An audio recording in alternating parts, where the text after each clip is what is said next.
Minasan, konnichiwa. Gentu, yonde kudasai.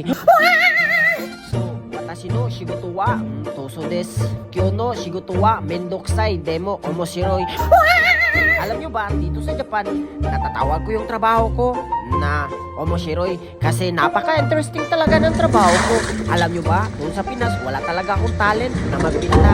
Ang talent ko lang magbinta sa mga taong malungkot. Papasayahin ko sila. At yun, hindi na talaga nila ako makakalimutan. Parang nasabi ko sa sarili ko, clown ba ako? At eto sa Japan, pinapatunayan ko talaga ang buhay ko dito sa Japan na marunong talaga ako magpintor.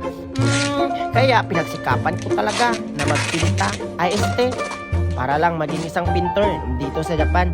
Kaya ikaw, aspirant, kung gusto mo talagang pumunta dito sa Japan, kung may pangarap ka, pagsikapan mo.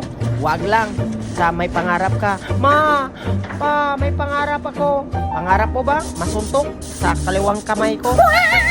At eto, nandito na talaga ako sa Japan. At tignan nyo, grabe yung trabaho ko dito. Napakahirap talaga. Pero okay lang, at least masaya. Tignan nyo yung mukha ko, grabe, parang naka-skin care. Parang ano lang, parang galing lang ng purinarya.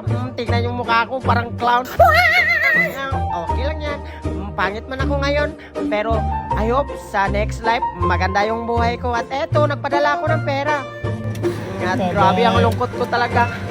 Lungkot na may halong saya. Kasi napakasaya ko. Kasi ito, yung bahay ko, napagawa ko almost 2 years na po ako dito. Magto 2 years na po this coming June. At eto, nakapagawa ako ng bahay. O, tignan. Ang sarap talaga ng feelings pag meron ka talagang naabot sa buhay. Noon, sabi ko sa sarili ko, wala talaga akong pangarap. At eto, grabe, napaka-bless ko talaga. Yung pangarap ko, pinagsikapan ko talaga.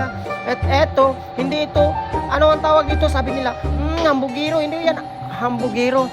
Para sa akin, tinutulungan ko lang yung tao na magsikap sa kanilang buhay. Kasi ang buhay, hindi talaga unlad pag nasa ano ka lang sa isang lugar. Kaya you need to step forward. Kaya eto, hindi lang bahay ang nabili ko. Tinatry ko rin na magkaroon ng sarili kong kondo. Tawag doon, manifesting. Pero hindi ito manifesting. Ito na talaga yung kondo ko, di ba? Napakasaya. Almost 2 years pa lang ako. At eto po yung mga napundar ko. Kaya wala talaga akong ipon dito sa Japan. Kaya, okay na walang ipon. At least, someday, meron naman ako makikita at mapupuntahan sa sarili kong pinagsisikapan. Goodbye. See you next life.